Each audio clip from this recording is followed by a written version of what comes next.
हाँ तो दोस्तों कैसे हैं आप लोग। उम्मीद करते हैं बढ़िया होंगे। आपकी पढ़ाई बहुत मस्त ज़बरदस्त चल रही होगी। दोस्तों मैं प्रमोद कुमार, आप देख रहे हैं अपना चैनल प्रमोद मैथमेटिक्स क्लासेस। और आज के इस वीडियो में चलने वाले हैं क्लास 9 का चैप्टर 2 एक्सरसाइज 2.1 है ना। देखते हैं ये वीडियो कहाँ तक चल पाता है। हो सकता है तो 1 नंबर 2 नंबर बनाएं, या बस केवल और केवल बहुत ज़्यादा नंबर हो जाता है तो आज 1 नंबर ही इस छोड़ देंगे, या ये भी हो सकता है कि हम इस पूरा एकदम चैप्टर 2.1 को ही खत्म कर दें, ठीक है ना। लेकिन सबसे पहले आप लोगों को चैप्टर 2 यानी कि बहुपद, आप लोगों को ये जानना पड़ेगा कि बहुपद एक्चुअल में होता क्या है। और आज के ये जो वीडियो है ये खास क्लास 9 के बच्चे डिमांड किए थे कि सर हमारा, क्योंकि अभी तो क्लास 10 का ही चल रहा था, लेकिन इसी बीच में जो डिमांड आया कि क्लास 9 के बच्चों की सर चैप्टर 2 बहुपद जो थोड़ा समझ में नहीं आ रहा है, थोड़ा उसको आप एक्सप्लेन कीजिए, समझाइए। तो थोड़ा सा हम आज इस पर ही चर्चा करने वाले हैं। और ये चर्चा बस ऐसी नहीं कि बस केवल चर्चा ही होने वाला है। आप हम वीडियो को स्टार्ट करते हैं। तो देखिए आज का जो पहला वो टॉपिक है वो है पहले आपका बहुपद, ठीक है। किससे लिखे, ब्लैक ब्लू। चलिए ब्लू ब्लैक, अच्छा दोनों ब्लैक ही है ना, ब्लू वाला हिन्ने होगा लगता है। अच्छा ब्लू हिन्ने हैं। चलिए तो पहले हम लोग देखते हैं यहाँ जो लिखा हुआ है बहुपद। आपका जो चैप्टर 2 में यानी 2.1 में जो क्वेश्चन 1 नंबर में वो बहुपद ही पूछा गया है। तो पहले हम लोग उसको ही जानते हैं कि बहुपद होता क्या है, क्या रहने से बहुपद होगा। मान लीजिए आपको कुछ क्वेश्चन देता है x² + x + 1, x² + √x, या फिर तरह तरह का फॉल दे देगा, ये हो गया आपका। या फिर आपको दे देगा 4/2 + x, है ना, कुछ भी दे सकता है, कुछ भी दे सकता है।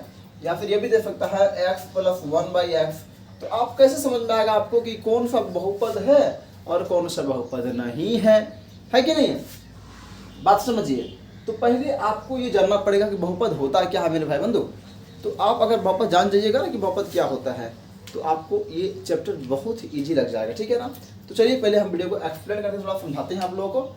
और आप लोग अगर इस चैनल पर नए आए हैं तो चैनल को सब्सक्राइब कर दीजिए। और क्लास 9 या क्लास 10 तक वीडियो को क्लास मतलब चैनल को शेयर कर देना है, और क्लास 9 को शेयर कीजिए ताकि जिसको समझ में नहीं आए वो भी आसानी से वीडियो को समझ जाए, ठीक है ना। और वीडियो को आप लोग लास्ट तक देखिए, आराम से समझ में चला आएगा। देखिए बहुपद के लिए कुछ नियम है, ठीक है। ये नियम नहीं होगा भाई, लो होगा यहाँ, लो, ठीक है। बहुपद के लिए क्या नियम है थोड़ा सा इस पर हम चर्चा करते हैं। पहला तो भैया जरूरी है चर। मतलब अगर आपको कोई सवाल दे देता है, जैसे कि मान लीजिए आपको ये सवाल दिया गया, ठीक है, तो आपसे पूछता है सवाल कि ये कितने चरों में बहुपद है, या फिर चर है कि भी, चर है भी कि नहीं भी है ना। तो पहले बहुपद अगर मान लीजिए ये अगर हम बोलते हैं ये बहुपद है, ये बहुपद अगर है तो क्यों भाई आपने क्या देख के बोला ये बहुपद है। जैसे ये बहुपद नहीं है, ये बहुपद नहीं है, ये बहुपद नहीं है, ये बहुपद है, तो हम क्या देख के बता रहे हैं कि बहुपद है या बहुपद नहीं है, ठीक है ना। उसी बात पर थोड़ा हम चर्चा करने वाले हैं। तो बहुपद का पहला नियम बोलता है दोस्तों कि आपका जो सवाल दिया गया है उस सवाल में चर होना अनिवार्य है, मतलब चर का होना बहुत जरूरी है। तो देखिए आप यहाँ पर चर है कि नहीं है। अच्छा अगर चर समझ में नहीं आ रहा है तो बता दें आपको जानकारी के लिए, चर का मतलब होता है XYZ PQR ABC, मतलब कुछ भी आप ले लीजिए ABCD में वो आपका चर हो जाता है। और उसी का उल्टा अचर में आते हैं तो अचर का मतलब होता है, देखिए यहाँ लिख देते हैं हम लोग, चर का मतलब हो गया XYZ PQR ABC, मतलब आप कुछ भी ले सकते हैं। और अचर का बात किया जाए तो 1 2 3 गिनती वाली संख्याएं जो होती है वो आपकी अचर होती है ना। चलिए तो पहला नियम बताता है आपको कि बहुपद में चर का होना अनिवार्य है, ये पहला हो गया। चलिए दूसरा में कहता है भैया कि चर जो होता है ना आपका जो आपका जो ये पावर जो है ना, पावर मतलब क्या बोलते हैं हम लोग, घात बोलते हैं, यानी कि पावर जो ये ना आपको पॉजिटिव होना चाहिए। क्या होना चाहिए, पॉजिटिव होना चाहिए। आपका जो ये दो देख रहे हैं ना x², ये आपका प्लस में होना चाहिए। मतलब मान लीजिए अगर यहाँ पर हम माइनस दे दे तो ये बहुपद नहीं है, अभी ये बहुपद है, ठीक है। यानी कि इसका जो पावर होना चाहिए वो किस में होना चाहिए, वो पॉजिटिव में होना चाहिए। तीसरा जो नियम कहता है दोस्तों, तीसरा नियम कहता है कि आपका जो पावर ही है वो पावर जो है आपका पूर्णांक में होना चाहिए, पूर्णांक में होना चाहिए। पूर्णांक का मतलब क्या होगा, बस केवल 1 2 3 4 5 6, भिन्न में नहीं होना चाहिए, भिन्न में नहीं होना चाहिए। यहाँ लिखते हैं भिन्न में नहीं होना इसको आप लोग नोट कर लीजिए, ठीक है ना। यहाँ लिखते हैं पावर, पावर जो है भिन्न में नहीं होना चाहिए। किस में होना चाहिए? बस केवल पूर्णांक में होना चाहिए, मतलब गिनती वाली संख्याएं में होनी चाहिए। अभी आप बोलिएगा सर आप बताए थे ये नहीं और ये है, ये भी तो भिन्न में और ये भी भिन्न में, क्या अंतर? कई बार आप इंतजार कीजिए, आपकी घड़ी आने वाली है, बस आपको हम एक्सप्लेन करने वाले हैं, ठीक है ना। तो पहला समझ में आ गया आपको कि पावर जो होना चाहिए, सॉरी बहुपद में चर होना जरूरी है, चर है तभी वो बहुपद होगा। प्लस पावर आपका पॉजिटिव होना चाहिए। तीसरा बात कि पावर जो है वो भिन्न में नहीं होना चाहिए, ठीक है ना। अच्छा चौथा बात आता है कि चर जो है रूट में नहीं होना चाहिए। जैसे देखिए, आप देख लीजिए, आप यहाँ देखिए, इस सवाल पे जो है आपका जो चर है वो रूट के अंदर है, यानी कि ये बहुपद नहीं होगा। देखिए भैया पसीना बहुत ज़्यादा आ रहा है, ठीक है ना, पंखा चालू नहीं कर सकते क्योंकि एक्स्ट्रा आवाज़ ज़्यादा जाएगा, ठीक है। मेरी मेहनत को देखते हुए एक जरा सा आप लोग वीडियो को ज़्यादा शेयर कर दीजिए और लाइक कर दीजिए, कमेंट कीजिए, अपना नाम बताइए कि कौन कौन सा वीडियो को देख रहे हैं, ठीक है ना। चलिए, तो चर जो है ये रूट में नहीं होना चाहिए। आपको इतना बात अगर समझ में आ गया है तो आप लोग एक बार कंफर्म को नोट कर लीजिए, इसको 1 2 3 4 5, क्योंकि ये आपका नियम है। अगर ये नियम आपको याद रहेगा ना तो फिर कुछ नहीं है सवाल में, ठीक है ना। चलिए इसको फिर नोट कीजिए आपको।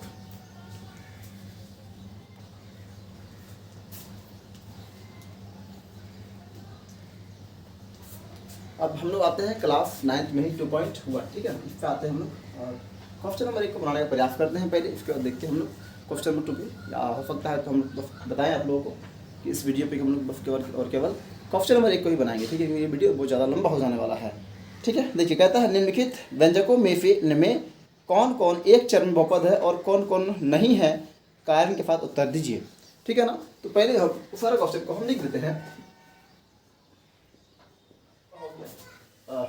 2.1 क्वेश्चन नंबर 1, ठीक है ना।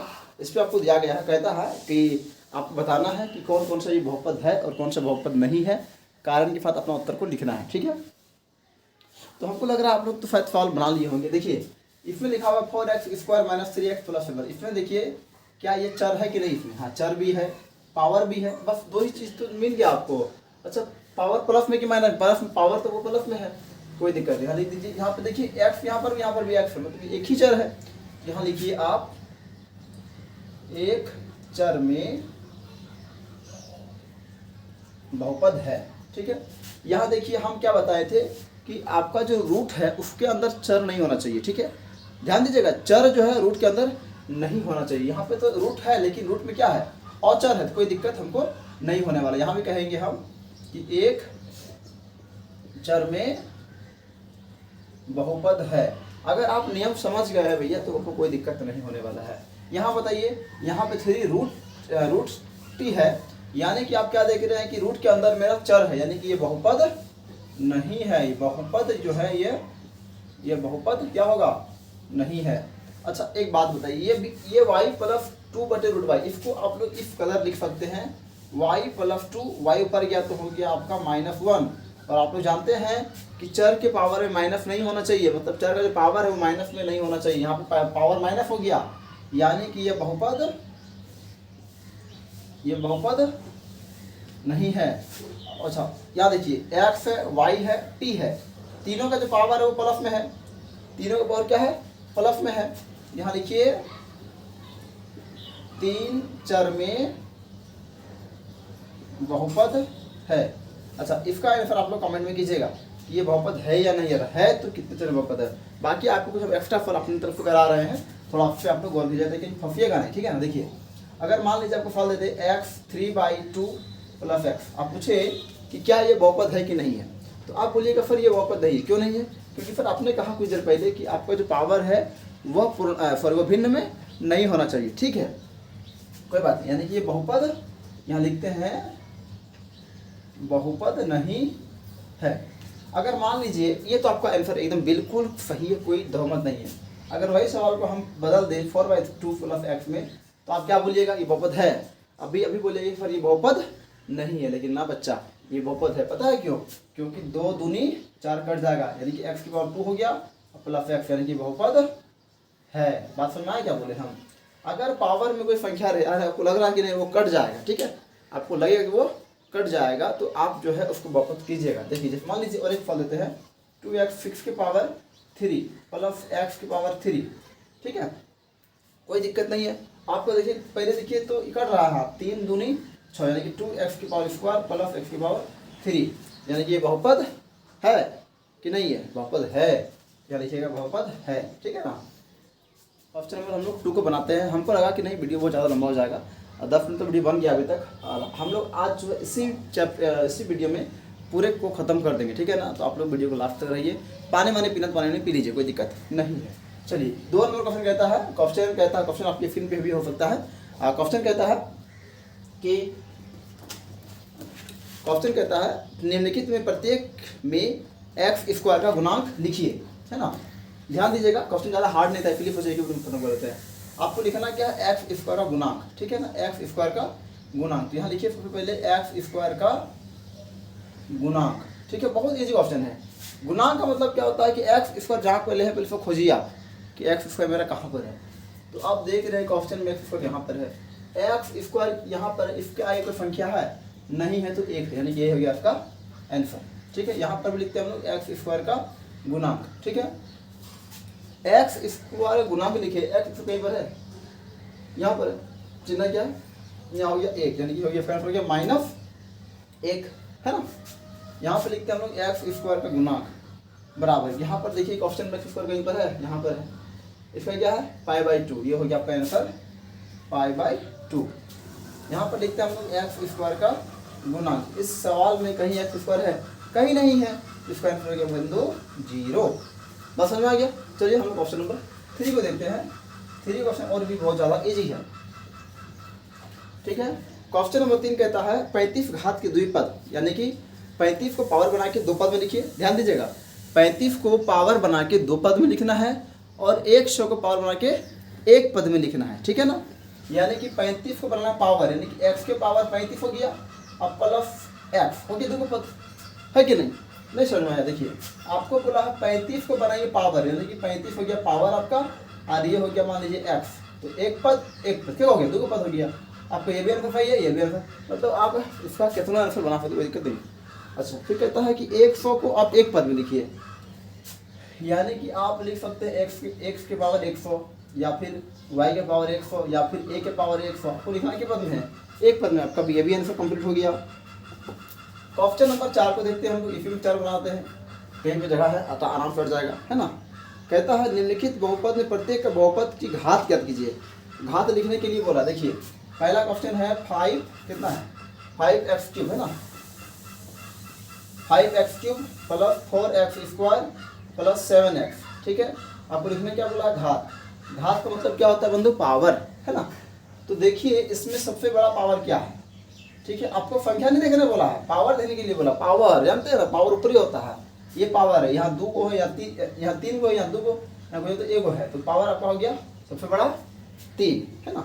देखिए पसीना सब मुंह में आ रहा है, नमकीन लग रहा है, क्या बोलेंगे भाई, और आप लोग सपोर्ट ही ना करते हैं, वीडियो वायरल नहीं कर रहे हैं, वायरल नहीं होता है। चलिए अब ये हो गया आपका 1 नंबर, ये हो गया आपका दूसरा 4 माइनस y का स्क्वायर, तो यहाँ हो जाएगा घात बराबर 2, है ना, क्योंकि 2 है इसमें तो कुछ 1 होगा, है ना। चलिए क्वेश्चन नंबर यहाँ हो गया 5t माइनस √7, यानी कि यहाँ पर घात कितना हो जाएगा 1, कुछ नहीं यहाँ पे 1 है कि नहीं है। और क्वेश्चन नंबर 4 यहाँ पे 3 दिया हुआ है, ये क्वेश्चन बस 3 ही है, ठीक है। यहाँ घात तो कुछ है ही नहीं, है ना, घात कुछ है ही नहीं, क्या हो जाएगा 0। अब 0 क्यों हो गया बोलेगा, सर इसके ऊपर में तो 1 है ना। भाई आपको चर में देखना, अचर में नहीं देखना, ठीक है ना। घात यहाँ पे है ही नहीं, चर ही नहीं है तो घात कहाँ से रहेगा, समझे। 4 बन गया। चलिए अब क्वेश्चन नंबर हम लोग 5 को आते हैं। 5 में कहता है कौन कौन सा रैखिक, कौन द्विघाती और कौन त्रिघाती है। देखिए आपको जो है इसको आप लोग एक बार स्क्रीनशॉट भी ले लीजिए, आप भी नोट्स कर लीजिए। बोलता है कौन रैखिक कौन द्विघाती है ना। पहले हम क्वेश्चन बता लेते हैं, x² plus x minus x³, ये हो गया y प्लस y² प्लस 4, अगला हो गया 1 प्लस x, इसके बाद हो गया 3t, इसके बाद हो गया r², इसके बाद हो गया आपका 7x की पावर क्यूब, ठीक है। आपको यहाँ 3 आंसर देना है, ठीक है ना। या तो रैखिक देना है, या तो द्विघाती देना है, या तो त्रिघाती देना है। देखिए एक बात को आप समझिए, ठीक है। रैखिक का मतलब हो गया जिसके पावर में 1 रहेगा, द्विघाती का मतलब हो गया जिसके पावर में 2 रहेगा, त्रिघाती का मतलब हो गया जिसके पावर में 3 रहेगा, ठीक है, समझ में आ रहा है। जिसके पावर में 1 रहेगा वो होगा आपका रैखिक, जिसके पावर, अच्छा और एक बात, पावर कहाँ देखना है, चर में, अचर में नहीं देखना है, बात समझ में आ रहा है। पावर देखना है आपको चर में, अचर में नहीं देखना है। जिसके पावर में 1 रहेगा वो क्या होगा, रैखिक, 2 रहेगा तो द्विघाती, 3 रहेगा तो त्रिघाती, ठीक है। चलिए आपको मतलब पद से मतलब नहीं है कि एगो पद है, आपको पद नहीं बोला भैया, पद नहीं देखना। यहाँ से पद आपको यहाँ पे क्या बोलता है, घात, सबसे बड़ा घात तो निकाल रहे हैं उसी प्रकार से, ठीक है। देखिए यहाँ पर सबसे बड़ा यहाँ पे क्या को, यहाँ पे क्या पावर में क्या है, पावर में यहाँ है आपका 2, तो ये क्या हो गया, द्विघाती हो गया। पावर में क्या है 3, तो ये हो गया आपका त्रिघाती। पावर में है 2 तो हो गया आपका द्विघाती। पावर में कोई तो 1 है, चर में, अचर में नहीं देखना, चर में तो क्या हो गया, रैखिक हो गया। पावर में 1 है तो क्या हो गया, रैखिक हो गया। पावर में है 2 तो क्या होगा, द्विघाती। इसका आंसर आप लोग कमेंट कीजिएगा, ठीक है। समझ में आ गया कमेंट कीजिए, बात समझ में आ, तब कि हमको भी तो लगना चाहिए ना कि हाँ समझ में आ रहा है, पढ़ा रहे तो फायदा हो रहा है आप लोगों को, बात समझ में आ रहा है। हमको तो लग रहा है कि समझ में आ गया होगा भैया, बाकी आपका, आप पे क्या है, अगर नहीं आया तो कमेंट कीजिए, दोबारा समझाएंगे, या तो 1000 पूरा कीजिए, इसके बाद क्या कर, सब्सक्राइबर पूरा कीजिए 1000, फिर हो जाएगा आपको लाइफ क्लास, वहाँ पर आप आराम से कुछ वक्त कोई दिक्कत नहीं होने वाला, ठीक है। तो आज जो है हम लोग 2.1 को एकदम कम्प्लीट पूरा कर दिए हैं, और इसके साथ साथ हम लोग इसका इंट्रोडक्शन भी पढ़ा दिए हैं आपको, ठीक है। और हम लोग फिर मिलेंगे क्लास 9 का ही चैप्टर 2 यानी 2.2 को लेकर, और तब तक के लिए जय हिंद, जय भारत।